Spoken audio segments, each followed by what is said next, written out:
Guys, find me back. Find me back. Ready.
All right, guys, thanks for coming back, but you're forgetting to hit the like.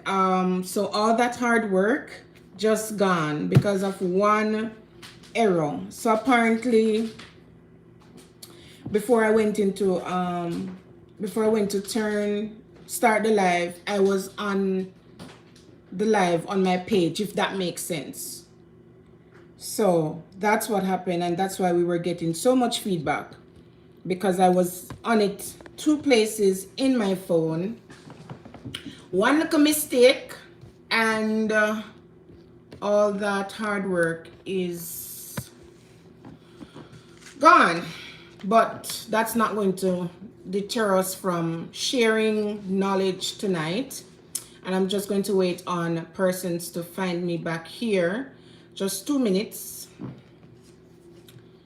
And then we can get back started. Alright, guys, as you come on, please just put back me like them. Hit back my like.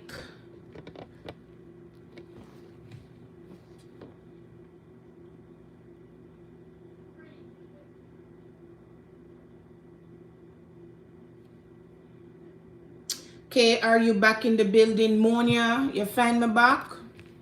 Let me set this thing like this.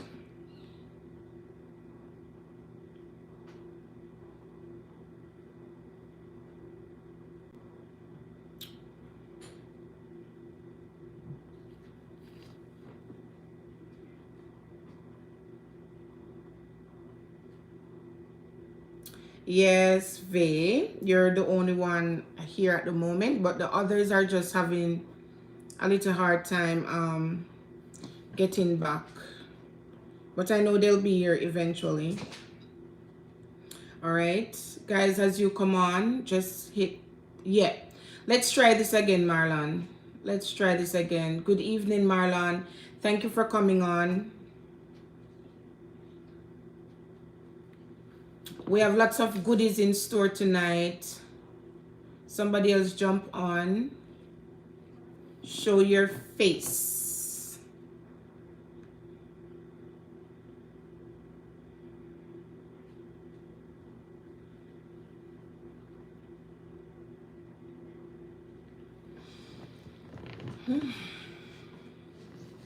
Guys, hit the thumbs up as you come on. Boy, my perfect setup, my perfect life, everything just went through the door.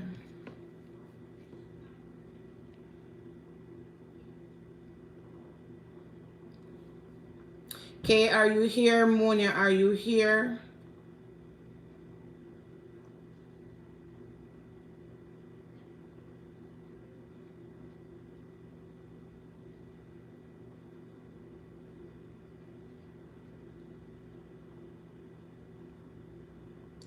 Saniki.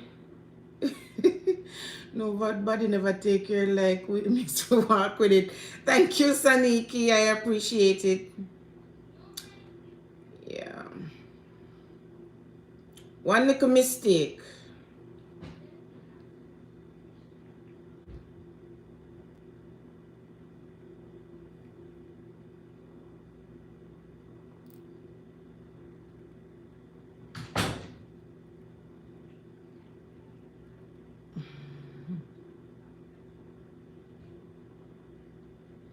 So Monia and Kay lost. Hey Nana foodies. Nana, you know what to do. Boy, Monia and Kay like they lost in a bush. I'm waiting on Les. Somebody go call Les. Shout out her name. Okay, Monia, I see you. I see you, Monia. Les, I was just sending somebody for you, because me no want to reach up where you live, Yes, I'm seeing you now, Monia. Alright, where is Kay now? Yes, me just see Les. Come like everything wrong with me today.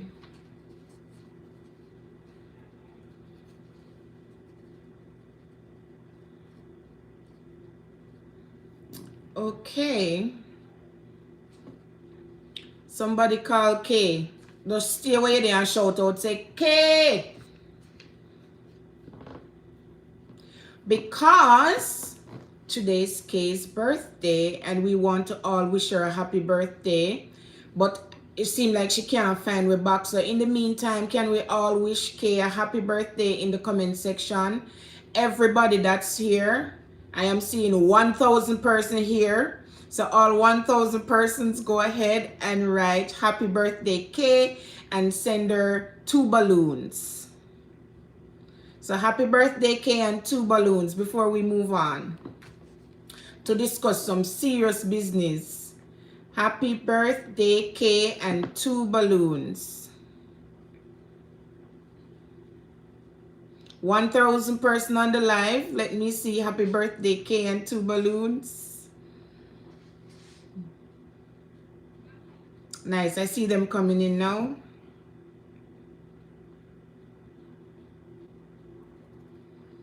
So even if she's missing this part of the live, she can always go back and watch for her happy birthday greetings. I am sure she's over there having a great time, and that's why she can't find way back.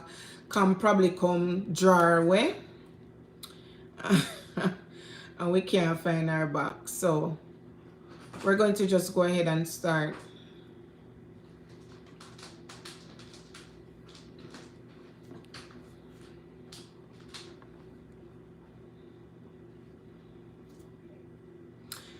All right, so we're here to talk about ways in which we can fatten our purse. All right, and to start off this discussion, I want to share a story with you. I came across this story, I think it was on Instagram or Facebook somewhere some time ago, and I know many persons probably didn't even pay attention to the story because I think it was it was like a little video without words and like without voice speaking, and then there was a lot of words, so you'd have to read the words to get the story. So the story was about 2 brothers. All right, 2 brothers who they're poor, they don't have much, they can't feed their families, so they used to plant corn for somebody, right? So this person was their employer. So one day, hi Ricky, thanks for coming on. Guys, I'm just going to tell the story and then I'll go back in the chat. So the 2 brothers, they have 2 different families. They're poor, they don't have much. They work on a farm where they plant corn for someone. So one day, the owner for the corn farm decided that he was going to give each of them 1 corn seed. All right, so we're going to call them brother A and brother B. Both of them went home with the corn seed. Both of them picked the best fertile soil and both of them planted the corn seed. They kept on working, As I said, they're poor. They work on a corn farm. Each of them got one seed which they planted. So after a couple weeks, the plant started to grow, and they watered it and they watched it grow, and it was coming on beautifully and nicely. All right. So brother A is, for some reason, his plant started to bear fruit or food, which is the corn. So as soon as that corn came to full, right, where he could reap it, he picked the corn, one corn, he picked it, and he went home and he cooked it. Brother B corn never start yet. Then, after a couple weeks again, brother A corn tree push out another corn where he could pick. He went home again and cooked the corn. Brother B now just starts see one corn coming up. Now, when this corn was ready, brother B picked the corn and brother B put the corn down to dry. Brother A saw one more corn and he picked it and he went home and he ate it, share it up, and him and his family eat it. Him a feed him family, right? All right. Brother B got another corn. He didn't cook it. He stored it. He left it to dry. Now, after a few months, Ricky says he sound like brother B. After a few months, guess what? The both corn tree dry up. All right, both. It's not really a tree; it's a plant. Both of them dry up.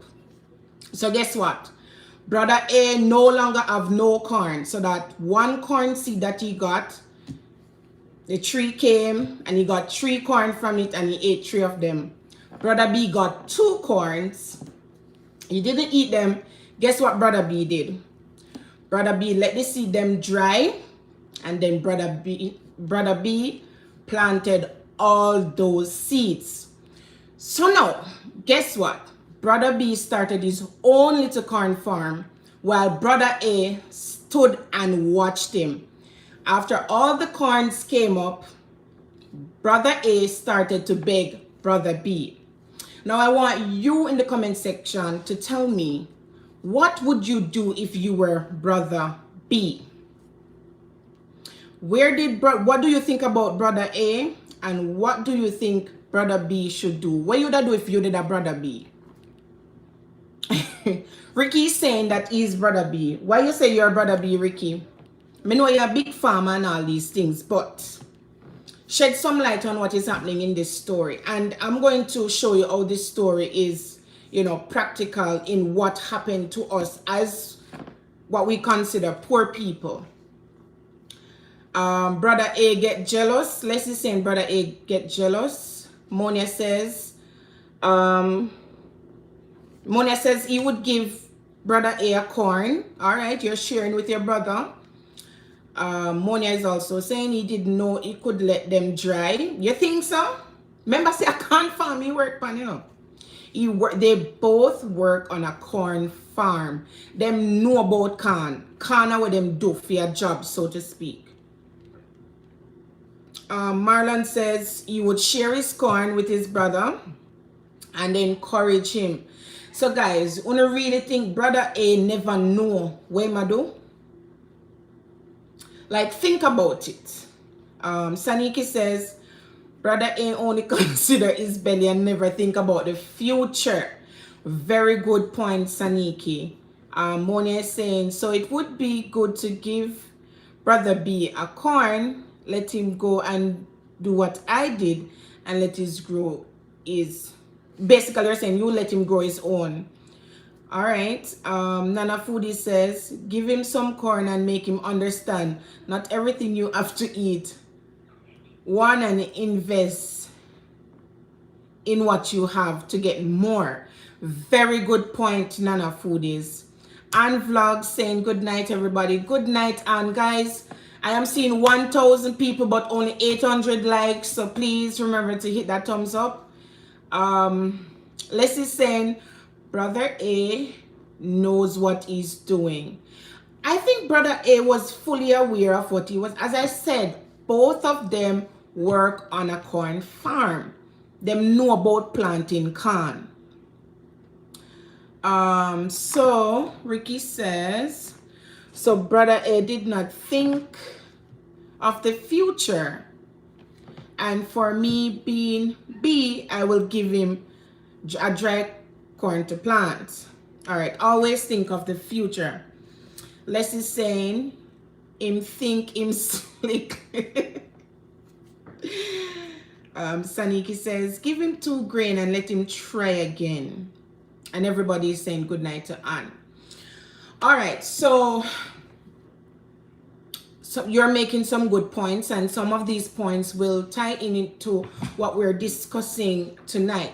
So what I want to say to us, and for those of us who went to school in Jamaica, because I know we're not all Jamaicans here, we were not taught financial education. So therefore, we grow up financially illiterate. And this is something that carries on for generation. Now, what I want to say to us tonight, like brother A, sometimes it's not that we are poor, but we have a poor mindset. We think about feeding ourselves today. We don't think about the future. You did not mention if brother B have family to feed or him have teeth to consume. Yes, brother. Yes, they both have a family. Them both have them, all of them 32 teeth them in them head. They are middle age. I am assuming they're middle age. The story did not disclose their age or anything, but the story did tell us that they both have families. So they were both in the same situation, basically. So what I am saying to us is that sometimes it's not that we're poor, but we have a poor mindset. We have a poor mentality. And because, because of the way we were raised, we continue with this mindset, think about today. Or if we're even thinking about the future, we think about the short future, the near future. We don't think far into the future. And as I said before, in schools, we're not taught about financial education. Yes, we grow up and we hear that we must save, but we're going to talk about saving and how effective saving is, right? And we're going to always go back to the story, and we're going to talk about brother A and brother B. What did brother A do right or wrong? What did brother B do right or wrong? And I'm going to give you my opinion. As brother B, I would give brother A some corn seeds to try again, and I would also teach him about my method and why I did not eat my corn. All right, so I want you to remember the story as we have this discussion, and why we should not be so quick to use up whatever resources we have because we think we're hungry. All right, sometimes when you get something, you have to save it and multiply it before we use it. All right, make sense? So tonight we're talking about ways. It's not necessarily 10. I just put 10 there for, number's sake. But we're going to talk about ways in which we can fatten our purse. Now, the first thing I asked myself before I thought about, I've been thinking about this life for a very long time now. But the first thing I asked myself is, Jody, is your purse fat? You don't think my purse fat? I mean, look at me. Do I have a fat purse? I want you guys to answer. I'm going to give you the answer, but I want you guys to answer. Is Jody purse fat? Talk truth, me all about save and have fun later. I want you guys to answer the question I asked myself. Is Jody purse fat? Gabe Blake is saying, Mika's mom is saying yes. Monia says yes, your purse fat. Leslie's saying yes. Saniki is asking Monia if my purse is fat. Nana Foodie is laughing at what Les says. Marlon is saying I'm frugal. I was a chef, so I eat at work, carry home meals for days off. Just have stuff in the fridge. Just to have stuff in the fridge in Jamaica. Ricky says, my fat and my purse is getting fatter. Mona says, you're right, Les. Nana very Jamaican. Of course, Nana is Jamaican. Ricky says yes, and Les is saying Monia is a millionaire. Who knows? Speak it into being. So, is my purse fat? The answer to that question is yes. My purse is very fat. It is filled of Walmart receipts, supermarket receipts, and a lot of coins. All right, guys. So if you want to say my purse is fat, that is what is in my purse. Receipts. All right. So we're not literally talking about the purse in our bag. So we're going to fatten that purse. All right. We're talking about fattening or increasing our wealth in general. All right. You guys are having a laugh. Yes. My purse, if my bag was in reach, I would show you guys it full of receipt, because everywhere I go I tuck the receipt in, and then, you know, just in case I want to take back something to the store, but I never do, and then I have the receipt for a very long time until eventually I get to taking them out. So to really answer the question, I am nowhere near where I want to be. I am still learning, and I'm just here tonight to share with you guys what I have learned through, you know, reading. I realized that for the past probably 2 or 3 years, I have become very interested in financial education. So let's get into how do we fatten our purse. So Ricky saying he has a fat purse. Nana, oh, let me go up. Speak it into being. Nana says her purse is fat. Very good, Nana. Ricky is saying his purse is very fat. So you guys are manifesting, and that is very good. Marlon says, persons like you, I don't want to be behind at the supermarket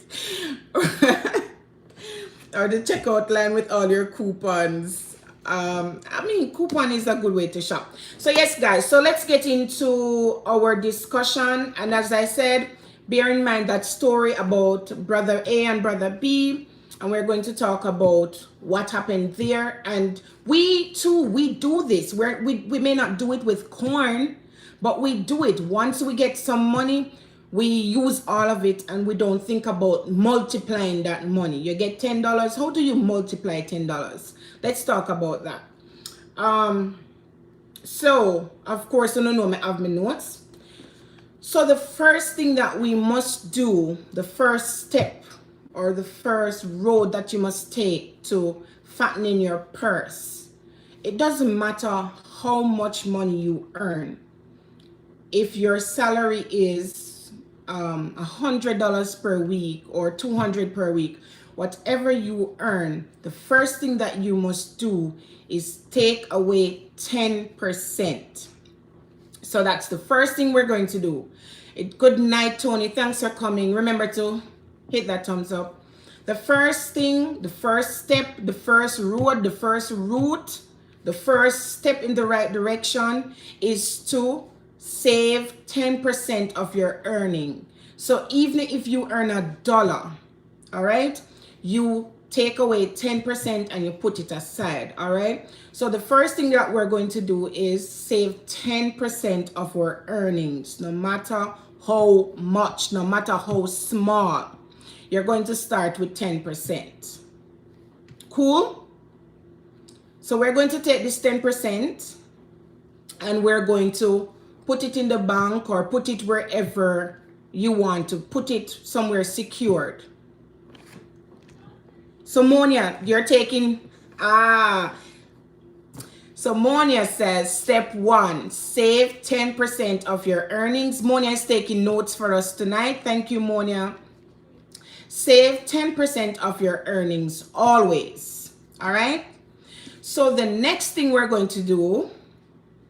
So wait, let us talk about brother A and brother B. So let's say that corn that they got was their salary, right?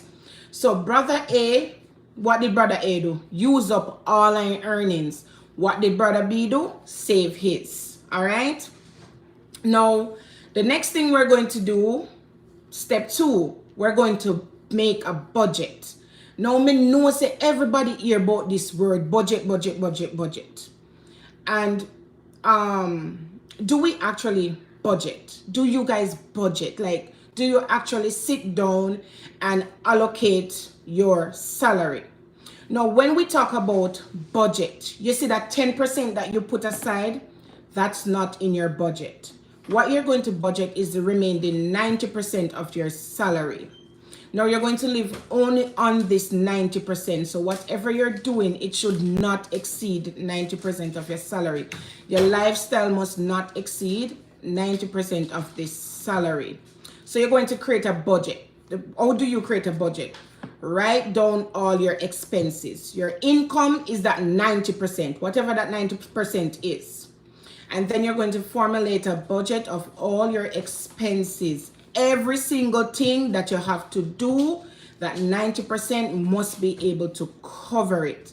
So yes, Monia, step 2, make a budget. So if you have phone bill for pay, light bill for pay, grocery, you have 2 pieces of clothes to buy, whatever, if you have kids, if you have them lunch money, whatever you're doing, it must come from that 90%. So not only must you make the budget, but you have to stick to the budget and live within your means. So let's say you allocate that 90% and your friend come and say, oh, there's a party down the road. Did you budget for that party? How much is it going to cost? Did you budget for leisure time? Because that's important to put in your budget too. The next thing, you don't want to make your budget so strict there's no wiggle room.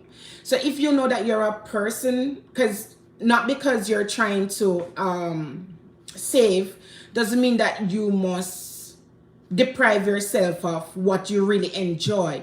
It shouldn't be something that make you feel like you're living in prison. All right. So when you're doing your budget, if you know you're somebody who likes to, go out every now and then you're going to allocate leisure in your budget. All right. So whatever you think it may cost you to, live your lifestyle, you ensure that you put that in your budget so that whenever that occasion arises, you don't go step over and go into that 10% that you put away. All right. So no matter what you're doing, stick to the budget.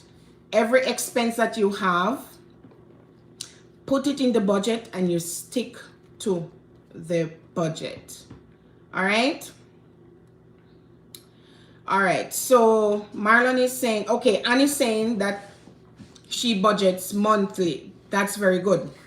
And guys, if you cannot afford to budget monthly, then budget weekly. Because so many, monthly is like 31 or 30 days. There are so many things that can happen during that time. So here what you do, make smaller budget, make weekly budget if you can't stick to a monthly budget. You don't want to you have to make the budget realistic. You have to make the budget something that you are going to stick to. All right? Because if you don't do it that way, you are definitely going to fail. Okay, Marlon said it's hard for a single parent with 4 or more kids in Jamaica working minimum wage can't sustain a budget. And I understand what you're saying, Marlon. It is very hard, but it's not impossible. Because if off the bat you're going to take away 10% of that earnings, then you and the 4 kids will have to survive from the 90%. Remember, guys, we're not thinking about feeding our families for today. We're thinking about feeding our families for the future. And you know, growing up, I used to think that investment was for rich people or saving was for rich people. And we lived a very hand to mouth kind of life. You can't, hand to mouth meaning once you get paid, you use it to survive, right? We have to cut that. Hey, blessed girl Sharice, we have to cut that. As I said, sometimes we are poor because we have poor mentality, and we have to try and change that so that we can make a better life for us and our kids and create generational wealth, which we're going to talk about later on. All right, so we said we should create a budget for the 90%. So 10% goes towards savings, and 90%, hey Jordan, 90% we're going to budget to fund our lifestyle. So we're still going to live while we are making plans for the future. So we save and we retain 10%. We budget and stick within the budget. The next thing that we're going to do, so while we're getting paid and we're saving up that 10%, what we're going to do now, and this is very important, we are going to find a suitable investment. And guys, when I talk about investment don't necessarily mean, oh, we have to go buy stocks. I am still not so versed on the stock market, so I mean, I can go educate myself, but I don't think that's something that I want to do. So usually when we hear investment, we think about stocks and we say, oh, that's a rich people kind of thing. You are saving this 10%, and you need to find a way to multiply this 10%. And there are many ways in which we can multiply this 10%. So while we're there saving, we are going to research which way are we going to invest this money.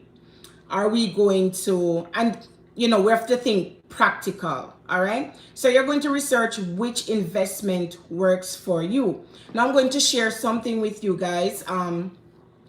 I too, last year I was searching for something to invest in, right? So this is to teach you guys that you have to do your research and ensure that whatever you're investing in will work for you, and it can fit into whatever other work you have doing. It cannot be something that's going to demand your time as your regular job. All right, so last year, Dale and I, we decided that, okay, it's time to make a little investment. Yes, so step three is to research. You need to do your research. Before you even put down the money, step 3, we need to research a practical investment for you. An investment that will work with the job that you currently have. All right, so I'm going to share with you guys that last year, Dale and I, we got to this point where we were ready to invest. And so through a friend of mine, we came across the travel industry. And there's a live on this channel where we kind of was introducing you guys to it, letting you guys know about it a little bit. So we came across the travel industry. It's an online business, and we decided that, okay, we're going to invest in it, right? So we started up. We paid, the startup was about $200 to get in, and then we paid somebody to do some flyers for us. And you know, we got the business. It was another business, so we got the ball rolling, right?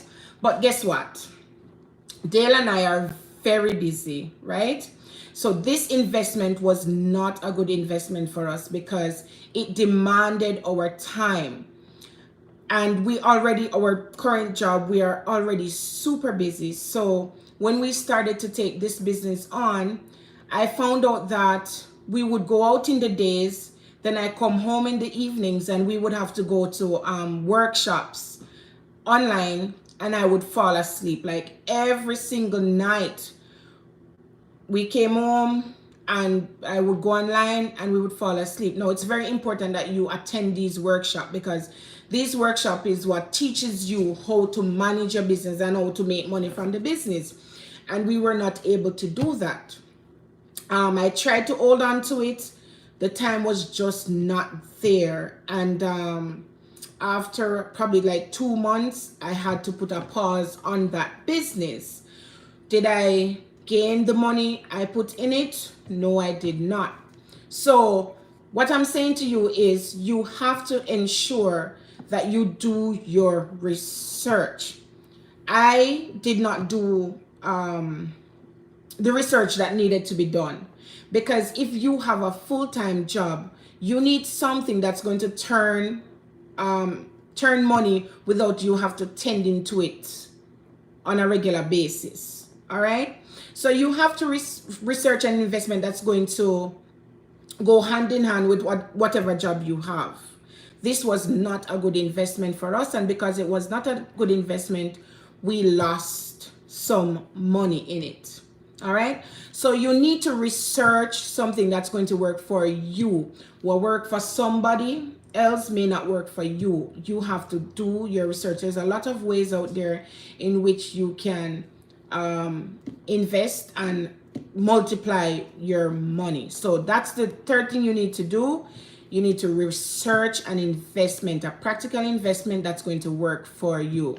How's it going so far? You guys are a little bit quiet. Leslie's saying, I love this topic. I think I saw that. Ricky says we can save at least a penny or dime. Right. That's the thing, guys. That's the other thing. That's another misconception that we have. We think we need a lot of money in order to save, and that's not true. You need to save so that you can have a lot of money, and not just save, because I'm going to tell you that money in the bank is no money, and I'm going to explain myself, which brings me to why we need to invest. All right, if you have $50, right, you put that in the bank, you can only use that $50 one time. But if you use that $50 to buy a dozen oranges and you sell each orange for $10, that's what, $120. So you would make like $70 on that $50. So you get to use that $50 multiple times. Make sense? Right? So this is why, you know, one of the things that I realized in reading is that, yes, our parents usually tell us to save, save, save, but they forget to tell us that savings alone will not do it. All right? So that's what you have to take risk in an investment. So we're going to go back to the savings for a little bit. All right? So my next point is money in the bank is as good as no money at all. Money sitting in the bank is as good as no money at all. Now, our parents tell us we must save for rainy day. We must save for rainy day. But what they should tell us is that we should save for a storm, which means you can never save up enough money for a storm, because storms are unpredictable. We don't know how long they will last, and we don't know how destructive they will be. So saving for a storm would means you have to continuously have income. You have to be making money in your sleep. And in order to do that, it goes back to, you know, making an investment. So save money. Money sitting in the bank is as good as having no money at all. And as I was saying before, you have money in the bank, that's saving for a rainy day. In order to save for a storm, we need to make an investment. Make sense? Now, how many persons lost their homes, their jobs, and were unable to take care of their families during Corona? I'm sure that Corona was a wake-up call for a lot of us.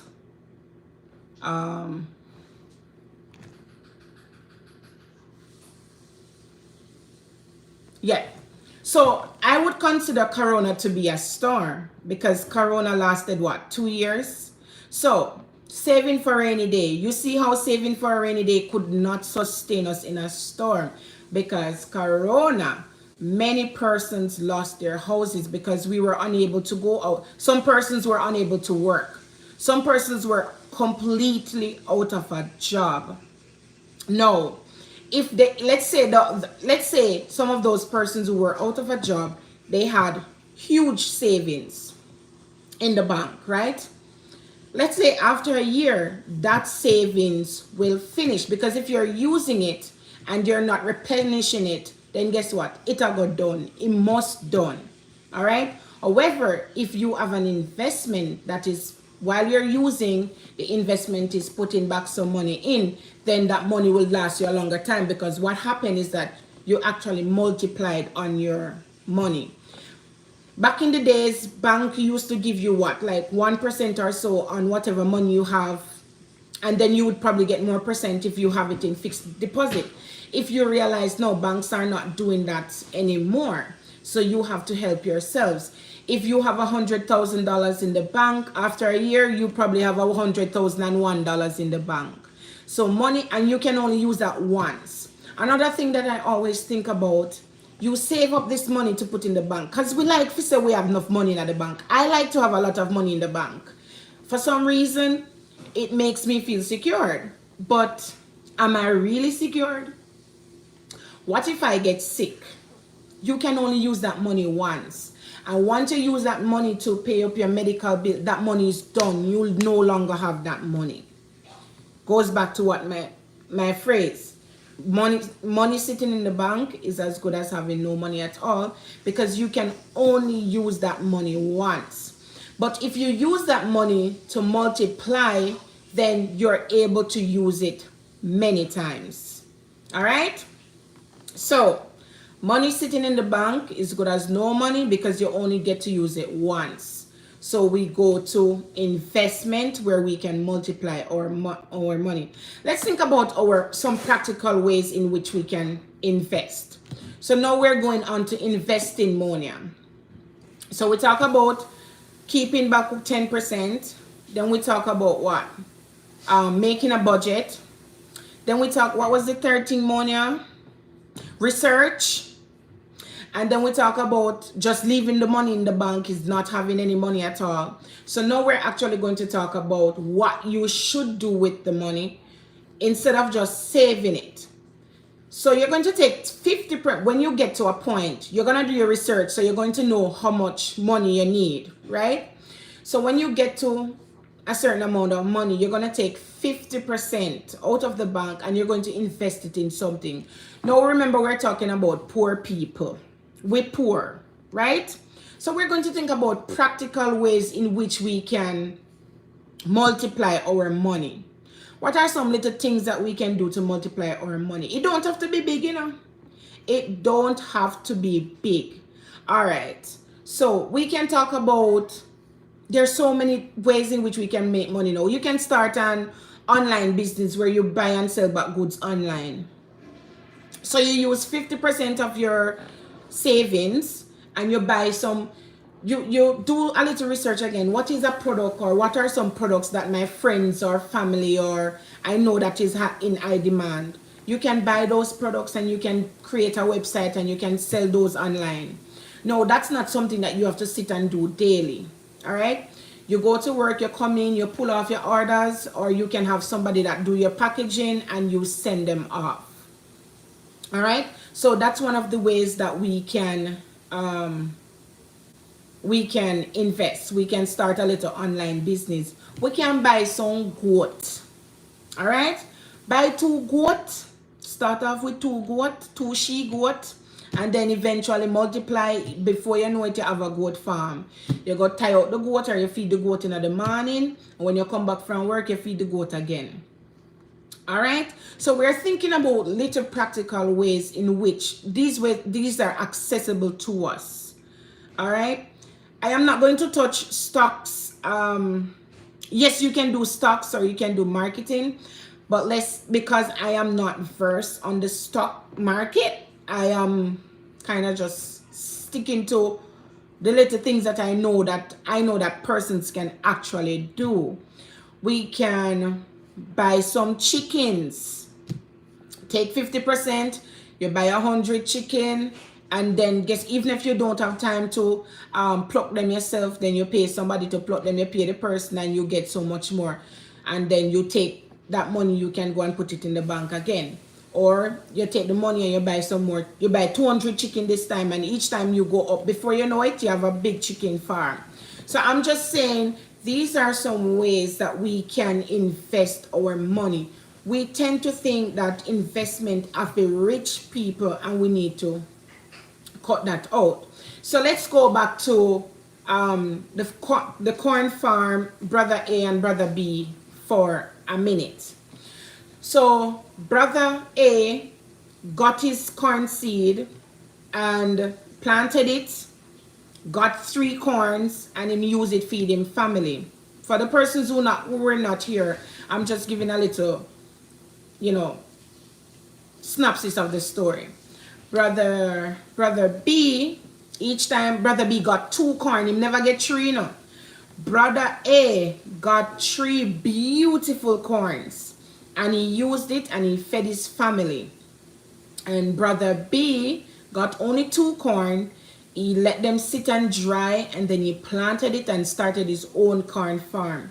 Now, the possibilities for brother B are endless. Now brother B have his very own corn farm. What brother B can do? Brother B can start selling some corns, sorry. Brother B can keep some corns for drying so that he can plant again, and he can also sell some. So eventually what's going to happen is that brother B's farm is going to keep growing and becoming bigger and bigger and bigger. And every time it becomes bigger, he can plant more seed and he can have more things. Rather than giving his family only corn to eat, now brother B can buy some chickens, brother B can buy some goat, brother B have more money to buy more things. All right. Now brother B was thinking about not only feeding his kids for today or tomorrow. Brother B was thinking about feeding his kids for the future. Should brother B give, as I said, brother B should give, I don't know, the story was left like that. Brother B should give brother A some of his corn, but he should also teach him about saving some of the corn for planting so that he can have his own farm. Now, what brother B should not do is use his corn farm to feed brother A and his family, because what's that going to do? That's going to decrease in his investment, and instead of having a farm of, let's say, 200 corn plants, he'll probably just have 50 because he's using his investment to feed his brother's family. And that's one of the things that we do. Sometimes we don't. I'm not saying that we must not share. I am saying that we must be smart. And rather than giving a man a fish, it's best you teach him how to fish. Give a man a fish, you feed him for a day. Teach a man how to fish, you feed him for a lifetime. All right? So, back to it. The last thing we spoke about is some little practical ways that we can invest. Yes, Monia, thank you. With the notes. We talked about investing 50% of our invest 50% of our savings. Now guess what? When we invest this 50% of our savings, then we're going to start seeing whole heap of money. We're going to see money compound money compound money. Now the biggest mistake that we make, I know, Monia, I don't know how you're going to put this in the notes, but this is our 7. The biggest mistake we make because we have a poor mindset. We're not poor now. We have a poor mindset. The biggest mistake. So because we start seeing so much money, guess what we do? I don't want to say it. You say it. When we start seeing so much money as poor people, where we start to know? What we start to do? Monia says management. When we start to see so much money, what foolish thing we start doing?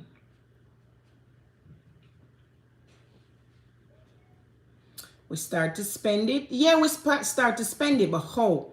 How foolishly we start to spend this money, Les? How foolishly? What are some of the things that we, with poor mindset, what are some of the things that we do? Marlon says the best investment is simply adding an extra room to your property and rent it. We're getting there, Marlon.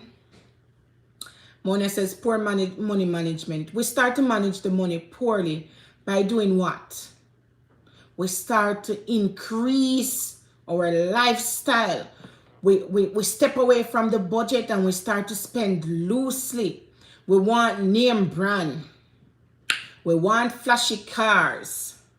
So this next part is not because our income is increasing doesn't mean that you must increase your lifestyle just yet. So not because your income is increasing doesn't mean that you must change your lifestyle just yet. So if you used to eat chicken, still eat the chicken. Nobody run go buy the oxtail. Wait. Give yourself time and build. If you used to walk, still walk. Or maybe you can take taxi 2 times a week. You know, we start to live lavish and yes. So that's one of the things. That's the act of a person with a very poor mindset. So just because you see a way you start to make money, I'm not saying you're not going to eventually do it, you know, because we all like nice things, right? I'm not saying eventually, but not just yet. You want to wait and ensure that whatever you're buying, if you can't afford to buy it twice, you can't afford to buy it at all. All right? So, Monia, 7, not because your income is increasing doesn't mean you should change your lifestyle. Stick with the lifestyle that you had when you just did have, if let's say your salary was just $10,000 for the month and that's all you have. Stick with spending that $10,000 for the month. Don't bother spend $20,000 because now you have some investment turning some money. So you're gonna stick with your lifestyle.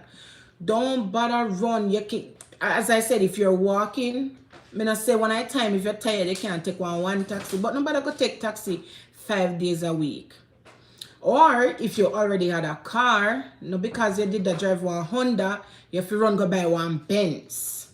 You're gonna stick with your lifestyle and you're going to let that investment grow and expand. Monia, 7, good. Don't overspend and increase your lifestyle so quickly. You're going to wait. Marlon is reminding us that he's very frugal. And Marlon made a point. Marlon made a point that he's a chef. So him, you know, eat at work and then he carry home food for in day off. All right, that's very frugal, Marlon. So Dale and I, we watch, I don't know if some of you are aware of 90 Day Fiancé. So we watch 90 Day Fiancé and this very rich man is actually a real estate investor, meaning him lend people money to buy property or him buy property to and whatever. Right? So him have money. And his fiance came from Trinidad and Tobago. And she was sharing that even though he has all this money, when they're going to the movie theater, they would go to like the little corner store and buy snacks before they go into the movie theater. Because you know, say, if one Snickers at the corner store is for $1, $1 US, you know, say in the movie theater, that's for $5, right? So this very rich man takes his wife to the corner store to buy snacks before they go into the movie. How many poor people do that? Poor people now do that, you know. We're full of pride, subtle. But it's not being pride. We need to adopt some of these principles. Because why go buy the chocolate for $5 when really and truly it's worth $1. You see what I'm saying? Poor mindset. Some of the things that we're doing, people who really have it, they're not doing it. We are the ones who are doing it. And as soon as we see look at money, we want the most expensive things. We want to shop at the most expensive place. Everything change.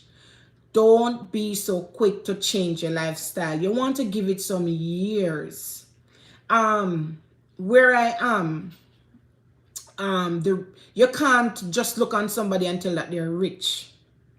The rich people here, they are just like a normal person. They drive normal cars. The only thing that may happen is that maybe their houses look really nice. But if you see them on the road, you can't tell that that person have money. You see, just look at all the quote unquote African American entertainers. Them have on the biggest chain a draw down their neck, and it has to be brand name clothes and all of that. Rich people really don't profile themselves like that. You understand? We have a poor mindset, and as soon as we start making little money, we change everything. So you want to, stick on your low budget, still keep your budget while your investment is turning money. Okay? So the next thing you're going to do, which I think Marlon mentioned earlier.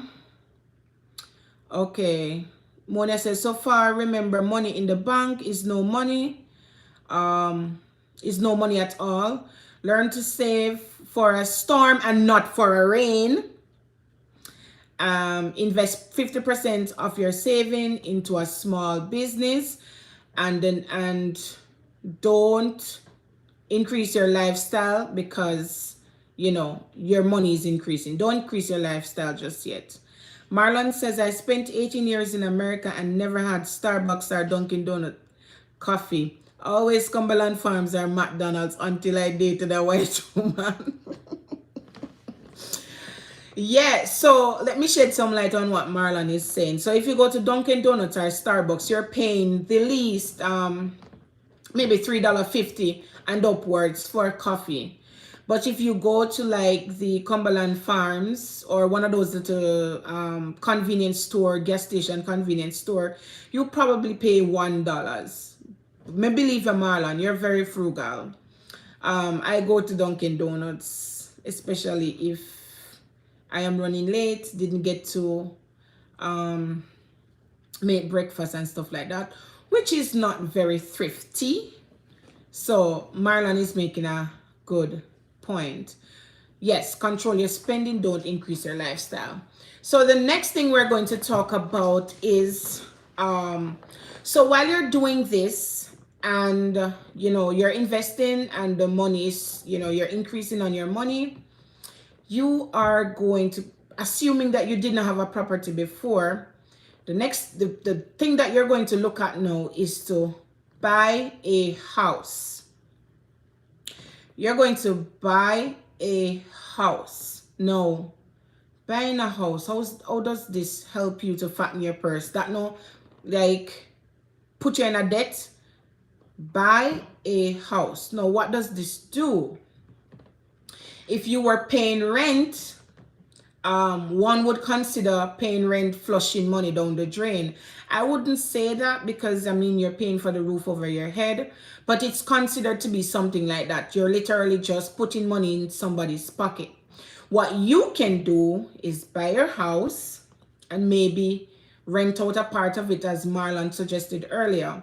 So what you're going to do, you're going to take that person's rent to pay your mortgage, and you get to live without paying rent. Remember, you used to pay rent.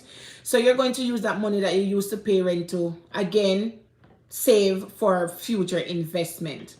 Now, so what does the house do? Or obtaining your own dwelling. What does this do? Saves you that money that you used to pay rent, and it's your first step to creating generational wealth. Now, this is something where our foreparents never to learn good about, creating generational wealth. You want to invest in an asset, not a liability. A house is considered an asset. Why? Because the longer you have the house, the more equity it build. What is an equity? Equity is the money left over when you deduct the cost that you paid for the house from the cost that you're selling it for. All right, so whatever money left over, let's say you bought the house for $50,000 and 10 years pass, you sell that house for $100,000. How much money you make from it? $50,000. All right, so that $50,000 would consider your equity. All right, so you want to obtain a house, and after, let's say you're dead and gone, your kids can inherit that house, and they too can use this house as an investment and earn an income. So right then and there, you are creating generational wealth. Can you buy a house without a mortgage? If you can buy that house cash, yes. If your investment was so huge, remember we're talking about small business and small investments. If your investment was so huge that you could save up enough money, let's talk about if we're in Jamaica, you're able to save up like $12 million, then yes, you can buy a house cash, and then you won't have a mortgage. What you probably will have is still, you pay taxes for the land, and that would basically be it. All right, so we are at 8. You want to acquire your own dwelling. That's number 8, Monia. You want to acquire your own dwelling. And in acquiring your own dwelling, you're also creating generational wealth, meaning you're leaving this property so that your kids can use it as an investment as well. I'm waiting for my notes taker. So guys, anything that you want to add so far? Boy, come like when you school, everybody just did their take notes. When you come to school tonight. All right. So, the next thing that we're going to talk about multiple streams of income. Money and 9 me there now. I am at 9. So 9 is attached to 8. So if you have acquired a house that you're going to rent a part of, then that's another stream of income. So you have your job, you have your little business or whatever investment you did. Now you have a house that you also rent a part of.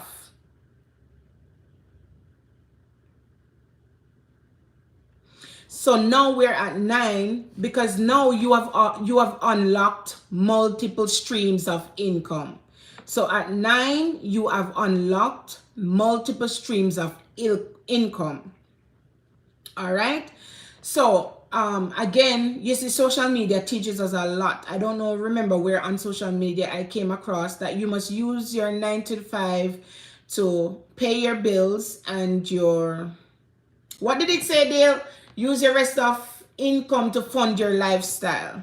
All right. So now that you have multiple streams of income, you have money coming from left, center, right, whatever. Because remember, we have our 9 to 5. We have a little farmer, whatever we had invested that money in. And now we have one also, we also rent part of. So we have unlocked multiple streams of income. So now that you have multiple streams of income, you are a little bit more secured, and now you're able to kind of live the dream life a little bit. Now you're able to take taxi 5 days a week or buy a car. Now you're able to, if you drive a Honda and if you want to go drive a Beamer or whatever, now you're able to do that because you have multiple streams of income. And you want to always ensure that these multiple streams of income are secured. No matter true you make money off of the house, you stop whatever farming you used to do or whatever second income you had.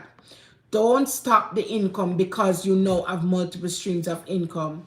Marlon says, couple years ago, I got a settlement check. I was driving a 1996 Honda Civic and all my friends telling me to get new cars like them. I just keep my old car and add another floor to my house. Yes, Marlon, very smart. Because what we don't understand is that cars are not assets. Cars are not assets. Cars don't appreciate in value. Cars depreciate.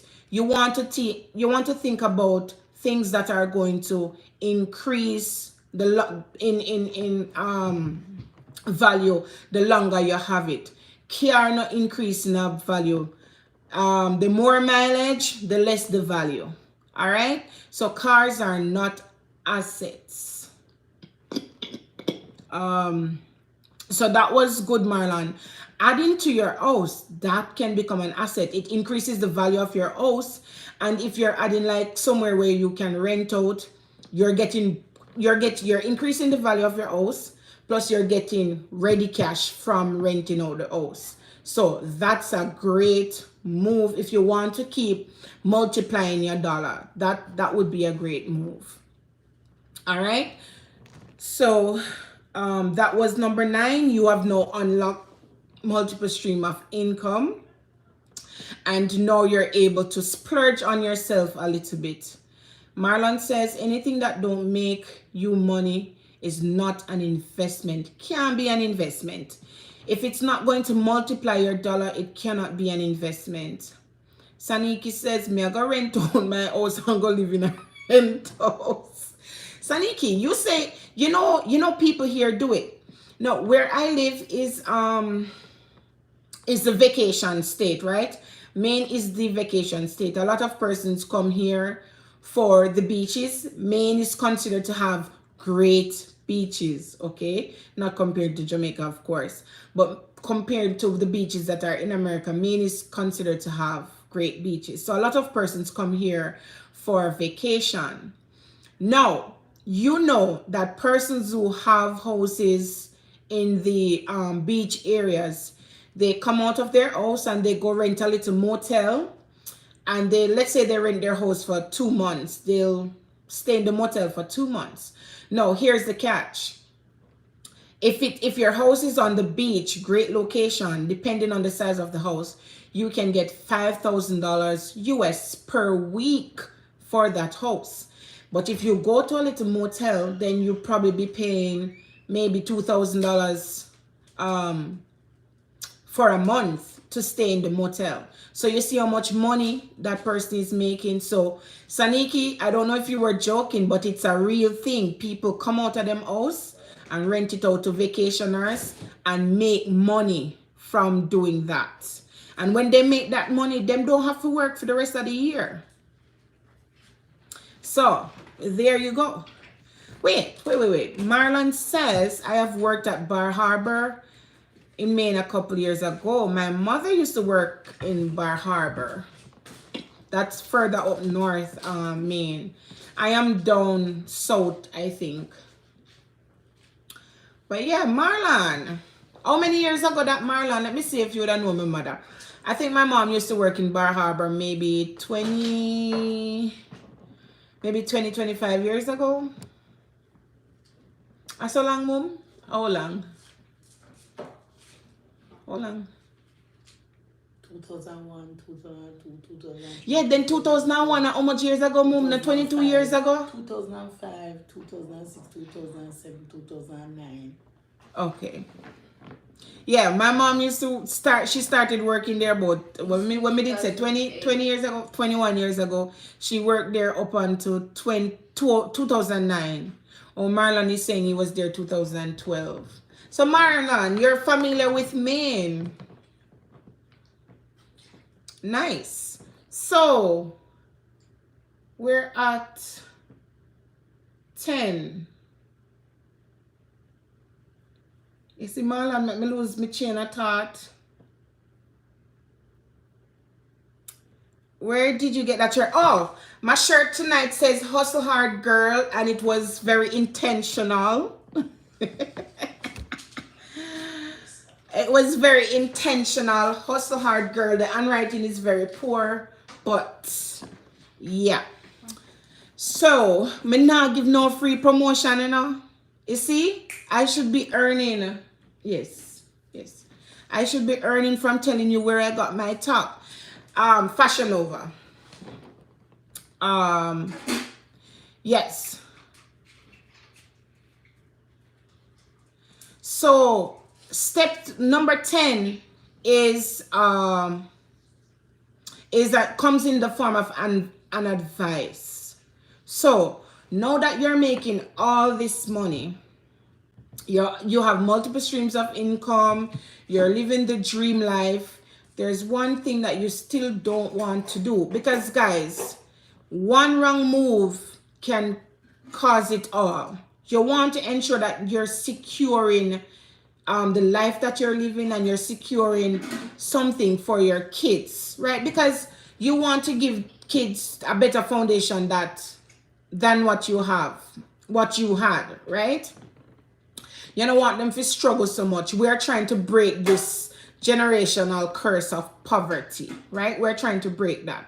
So while you're getting all these streams of income, hey Richie, I think I saw you before, but because me there I talk so much, me soon go into the chat and talk to everybody. Let me just get number 10 out the way. Never, and we're not talking about like buying a house. We're not talking about buying an asset. Never buy something more expensive than your annual income. Don't make a purchase more expensive than your annual income. So let's say with all this investment, you're making let's say you're making $1 million per year. All right, you do not want to make a purchase, for example, a car. You do not want to make a purchase for more than $1 million per year.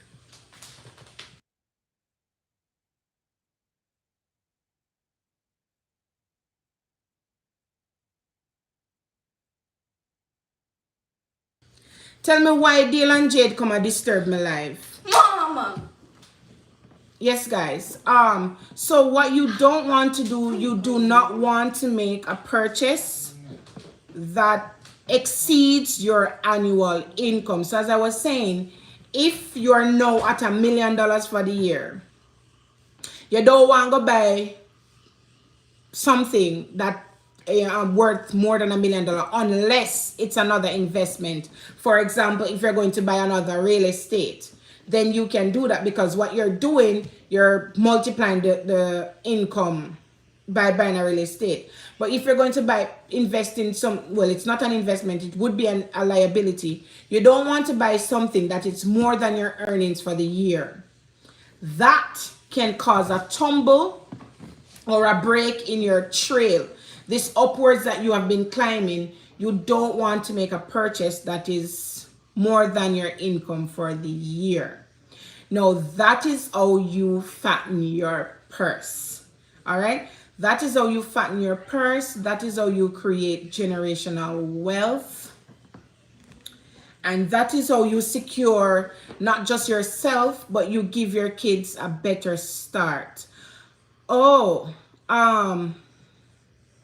step 10, do not make a purchase that costs more than your yearly, what you earn for the year. Marlon says, I never own a credit card. I felt tempted though, but never given. Guys, while credit cards are convenient, I am that one foolish girl who speak against credit card. Credit card is the bank's way of trapping you and ensure that you remain indebted to them. Credit cards are so easy to use. It's easy to just swipe your card. It's easy to go on Amazon, fill a basket, cash it out. It's easy to go to the store and pick up everything that your heart's desire and just swipe a card. But what comes after is that credit card bill. And unless you're paying all that balance off, you will be stuck in debt, because what happened is that if the items that you bought were for $1,000, if you don't pay off all that $1,000, then guess what? every month you're going to pay $35 on it, $35 on it. And by the time you finish paying off that $1,000, maybe you ended up paying $2,500. Does that make sense? It does not. All right, so credit cards, while they're convenient, it's an easy way to get you trapped. And if you have a credit card, we spoke about that 90% that you're going to budget. That credit card usage must be budgeted in that 90%. Less you don't have a credit card either, that's impressive. For anybody who says they don't have a credit card, even though I'm saying I am not for credit cards, it doesn't mean that I don't have. And I'm saying if you don't have, it's impressive, because it's hard not to have a credit card. Marlon is saying nice, less, very smart. Mavado sing more money. Oh, the song they go again. I don't remember that song. So guys, what have you learned on the live tonight? And I want you to tell me about the brothers and the corn. The brothers and the corn. What have you learned tonight, and how do you tie in what you have learned with the brothers and the corn? We have a few more minutes on here. Hey, tall man, thanks for coming on. Just hit that thumbs as you're here. Boy, we did a lot tonight. We're going to start from 1 to 10 just to do a recap. But I want to know what you guys have learned. Did you learn anything that you didn't know already? Are you going to be using these steps to, you know, fatten your purse, not just with store receipts, but, you know, actual money? Are you going to do research before you make an investment? Are you going to practice multiplying your income before you start living the dream life?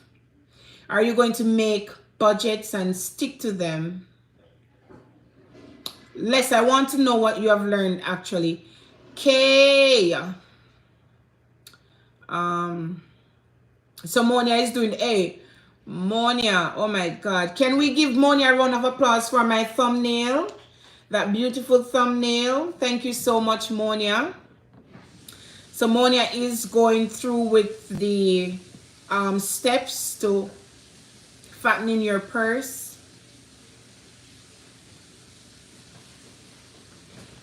Yes, Les, you have to research, and you have to ensure that whatever you're investing in, whatever you're doing, you have to ensure that your main job can accommodate that investment. You want it to be as passive as possible. This investment that we made in the travel industry, I thought it was going to be passive, but boy, it was taking so much time.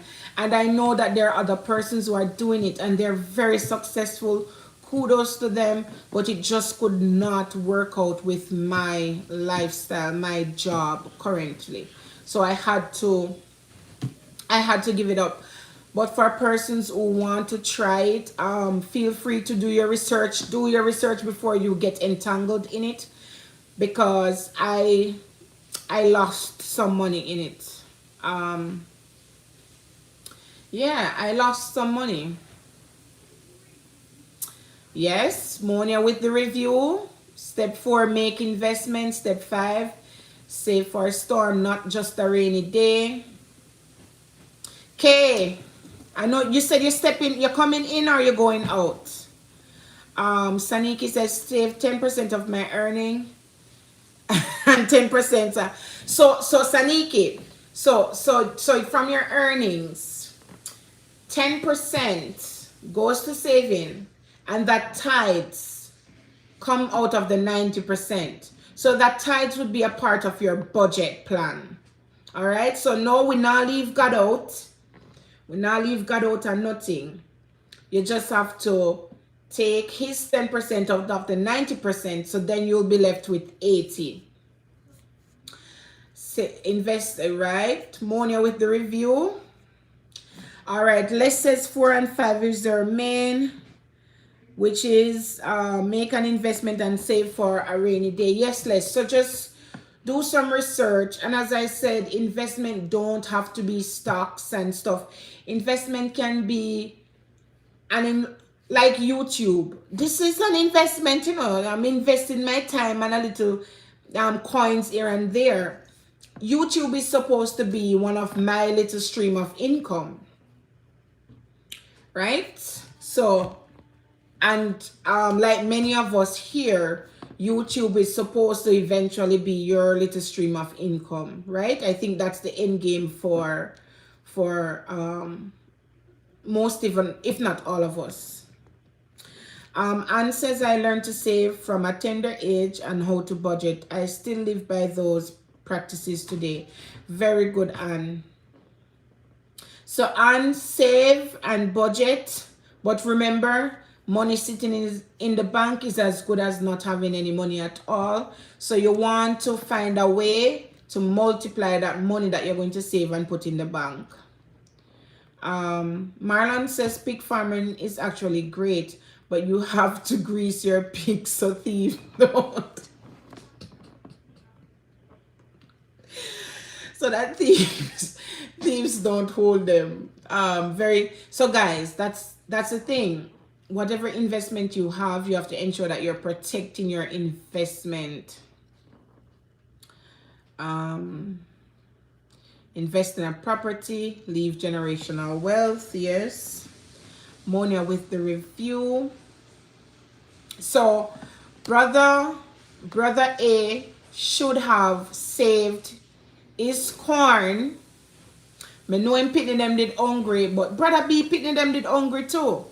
You understand? But sometimes we have to make a little sacrifice today for the greater good tomorrow. Alright? So brother A should have saved his corn, at least one corn, and so that he could, you know, start his farm. Right? Step 8 is your next. Invest in a property, leaving generational wealth. Yes, Les. Yes. Kay, Marlon is wishing you happy birthday again, Kay. So Kay, we all wished you happy birthday in the chat. But I understand tonight is your night, and as I said, Cam is probably taking you away somewhere. So we understand your absence tonight. Step 10 was a word of advice. Do not purchase anything more than you earn within the year. Thank you, Monia. A YouTuber once said, you can't be a YouTuber and not making 6 figures. There is so much things you can earn. You can do to earn 6 figures. You know, that is true. Like, it is so true. YouTube can be such a good source of income if you really put your back in it. But guess what? It's also a challenge for me. Like the travel industry, I do not have the time. If you put in the time, you can make the money. But the time is proving to be a struggle for me. And that is why I have been missing.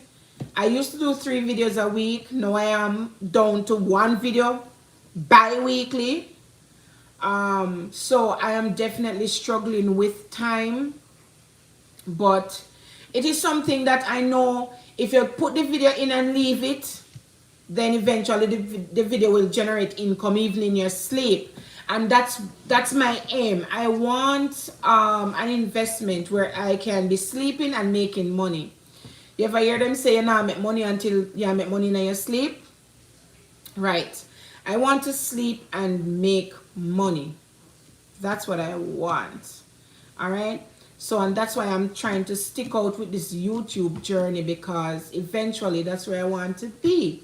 So I just need to find the time to put it in now, so that in the future, even when I'm busy, I can still get a check from YouTube. Right, Saniki? Yeah, where right now mainly you invest your time in YouTube. If you prepare a meal, you are going to cook dinner anyway, so it's not like you're spending a ton. Or sometimes we do spend to make videos, I don't know. But YouTube is supposed to be one of my source of income. I'm hoping by the end of the year it can be one of my source of income. Can I get an amen? Amen. Let me see if there's anything on my notes that I missed. Nope. Nope. Nope. Nope. Yep. We did it. We did it. All right, guys. I'm not going to stay on here and make the... So what's the next and final step, Jody? What's the next and final step? Where is that? Monia, bring Les up to speed. Les, what step are you?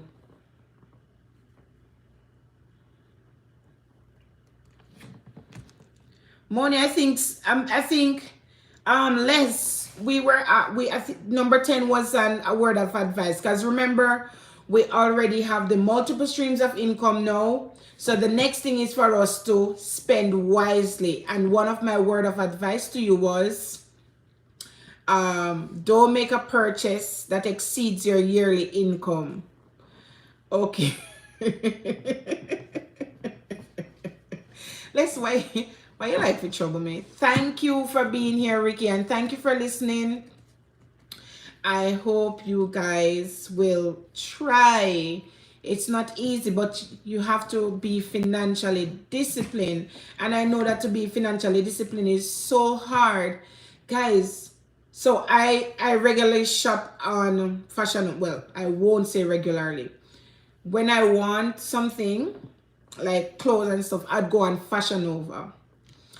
Now, Fashion Nova marketing team is on top of their game. You see, if 3 months pass and I don't go on Fashion Nova, I get a text. Hey, we haven't seen you in a while. Do you guys shop on Fashion Nova and get those messages? Or do you shop anywhere and get those messages? These people set out to let you spend money that you don't plan to spend. Now, can you imagine trying to budget in a world where you're scrolling on your socials, may it be Instagram, TikTok, Facebook, you're scrolling and you start see all sort of something coming in your feeds, or better yet, you just had a conversation with somebody about something that you're thinking about buying, and by the time you go on your phone, you see it in your feeds. This world that we live in now is set up for us to not budget. It has so many distractions,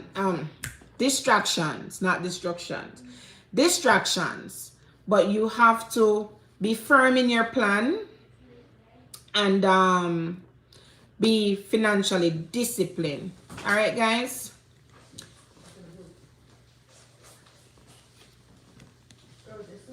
Oh, she can ask about the shirt now. Oh, so what they said it's called Temu. I know that's Ricky's website. I think he says Temu. I know Ricky has been having some great luck with Temu. I don't know, you know, so I don't really trust nothing with too cheap. I think Temu look a bit too cheap. What do you think?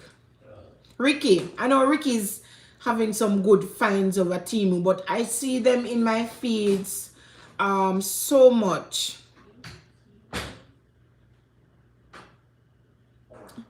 She can't tell Joe how much she loved Joe T. No. She can ask about the t-shirt. Okay, my last money. I'm lost. Right, so make a budget and stick to it. Money, I don't know what you're saying. Yeah, I don't know Temu. I did some research on them. Apparently, they're not so new as they. I think they are part of a bigger company, but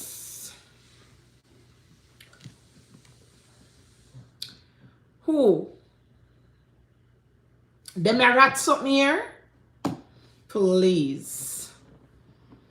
Yeah, me think Temu is a little bit too cheap, man. I don't know if the things are durable. I don't know. But I trust nothing with too cheap. As much as I love a good bargain, I mean, not just nothing too cheap. I don't know. Money, I may never see that, so I don't know. I feel like they're overworking their people. That's Temu. I don't know. I think they're a part of a bigger company that's based in China. So it's China stuff. You know, China always are coming with these stuff. I guess cheap and clean. And I guess if you're on a budget, Temu is the website for you. I don't know. But anyway, guys, I am going to leave you. I don't want to draw out the live, and if somebody's watching the live, you know, we have already made our points. You can always rewatch the live, and the points are noted in the comment section. So Ricky say them cheap bad. Yeah. Okay, Monia. All right, guys. Thanks for coming on. I hope we have learned something, and I hope we will, you know, put them into our lifestyle, and we can all reach financial freedom, or at least we can live comfortably and we can leave some wealth for our kids. All right, so I'm going to leave you. Bye.